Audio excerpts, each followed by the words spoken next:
Today audio article में आपका स्वागत है। आज हम बात करने वाले हैं प्रागैतिहासिक काल की। जिस काल में मनुष्यों ने घटनाओं का कोई लिखित विवरण उद्धृत नहीं किया उसे प्रागैतिहासिक काल कहा जाता है। मानव विकास के उस काल को इतिहास कहा जाता है जिसका विवरण लिखित रूप से उपलब्ध हो। अगर उसका विवरण लिखित रूप से उपलब्ध नहीं है तो उसे हम लोग प्रागैतिहासिक काल कहते हैं। अगर हम बात करें आद्य प्रागैतिहासिक काल की तो उस काल को कहते हैं जिस काल में लेखन कला के प्रचलन के बाद उपलब्ध लेख पढ़े नहीं जा सकते हैं। यानी उस काल को जिसमें आपकी लेखन प्रचलन पद्धति तो प्रचलित है लेकिन उसको आप पढ़ नहीं सकते, उसे हम लोग आद्य प्रागैतिहासिक काल कहते हैं। ज्ञानी मानव जिसे हम लोग होमो सेपियंस कहते हैं का प्रवेश इस धरती पर आज से लगभग 30 या 40 हज़ार पूर्व वर्ष हुआ था।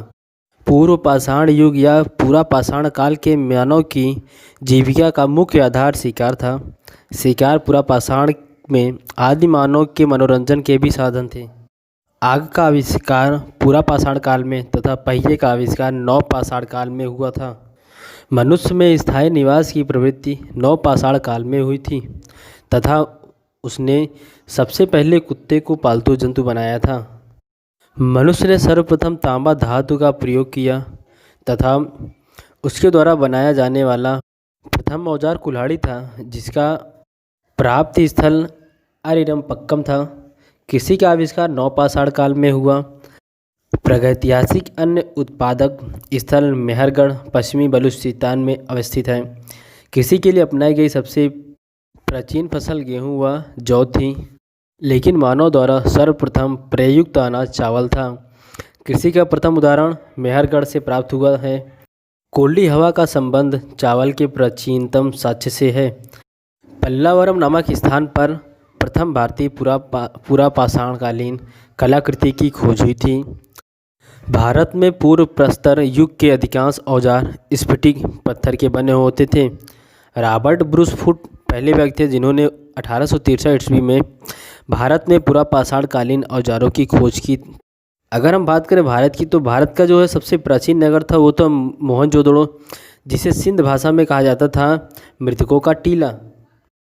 असम का श्वेत भ्रू गिबन भारत में पाया जाने वाला एकमात्र मानवाभ कपि है।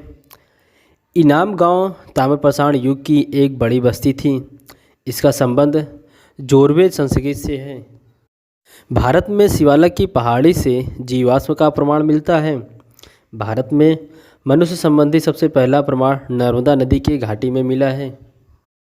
भारतीय नागरिक सेवा के अधिकारी रिजले, जो कि भारत के प्रथम व्यक्ति थे जिन्होंने प्रथम बार वैज्ञानिक आधार पर भारत की जनसंख्या का प्रजाति विभेदीकरण किया था। प्रागैतिहासिक मानव पत्थर के उपकरण का उपयोग 3.3 मिलियन साल पहले होमोनिन्स और लेखन प्रणालियों के आविष्कार के बीच की अवधि है। सबसे पहले लेखन प्रणाली 5300 साल पहले दिखाई दी थी, लेकिन लेखन को व्यापक रूप से अपनाया जाने में हजारों साल लग गए और 19वीं शताब्दी तक या वर्तमान तक कुछ मानव संस्कृतियों में इनका उपयोग नहीं किया गया था। मेसोपोटामिया में सुमेर, सिंधु घाटी सभ्यता और प्राचीन मिस्र अपनी खुद की लिपियों को विकसित करने और ऐतिहासिक रिकॉर्ड रखने वाली पहली सभ्यताएं थीं। यह शुरुआती कांस्य युग के दौरान पहले से ही था।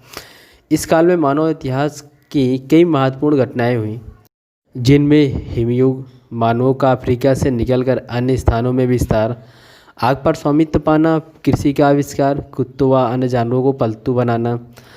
ऐसी चीज़ों के केवल चिन्ह ही मिलते हैं, जैसे कि पत्थरों के प्राचीन औजार, पुराने मानव पहाड़ों का अवशेष और गुफाओं की कला। पहिए का आविष्कार भी इस काल में हो चुका था, जो प्रथम वैज्ञानिक आविष्कार था। इतिहासकार प्रागैतिहास को कई श्रेणियों में बांटते हैं, जैसे कि पाषाण युग जब औजार व हथियार केवल पत्थर के बनते थे, कांस्य युग जब औजार और हथियार कांस्य के बनते थे, लौह युग जब औजार और हथियार लौह के बनते थे। प्रागैतिहासिक काल में मानव का वातावरण बहुत भिन्न था। अक्सर मानव छोटी छोटी कबीलों में रहता था और उन्हें जंगली जानवरों से जूझते हुए शिकारी फार्मर जीवन व्यतीत करना पड़ता था। विश्व की अधिकतर जगहें अपनी प्राकृतिक स्थिति में थीं। ऐसे कई जानवर थे जो आधुनिक दुनिया से नहीं मिलते, जैसे कि मैमथ और बालदार गैंडा। विश्व के कुछ हिस्सों में आधुनिक मानवों से अलग भी कुछ मानव जातियां थीं जो अब विलुप्त हो चुकी हैं, जैसे कि यूरोप और मध्य एशिया में रहने वाले निएंडरथल मानव। आनुवांशिकी अनुसंधान से पता चला है कि भारतीय समेत सभी गैर अफ्रीकी मानव कुछ हद तक इन्हीं निएंडरथलों की संतान हैं। यानी आधुनिक मानवों और निएंडरथलों ने आपस में बच्चे पैदा किए थे। अगर हम बात करें पाषाण युग की, तो पाषाण युग को हम 3 भागों में बांटते हैं, जैसे कि पूरा पाषाण काल, मध्य पाषाण काल और नव पाषाण काल। कांस्य युग को 3 भागों में बांटा गया है, पूर्व कांस्य युग, मध्य कांस्य युग और उत्तर कांस्य युग। अगर हम बात करें लौह युग की, तो लौह युग को भी 3 भागों में बांटा गया है, पूर्व लौह युग, मध्य लौह युग और उत्तर लौह युग। तो यह था प्रागैतिहासिक काल का छोटा सा इम्पॉर्टेंट आर्टिकल। अगर आर्टिकल पसंद आए तो लाइक करना ना भूलें, चैनल को ज़रूर सब्सक्राइब करें और बेल आइकन को प्रेस कर लें ताकि आपको हर नए वीडियो का नोटिफिकेशन मिल जाए। So thanks for listening this video. जय हिंद।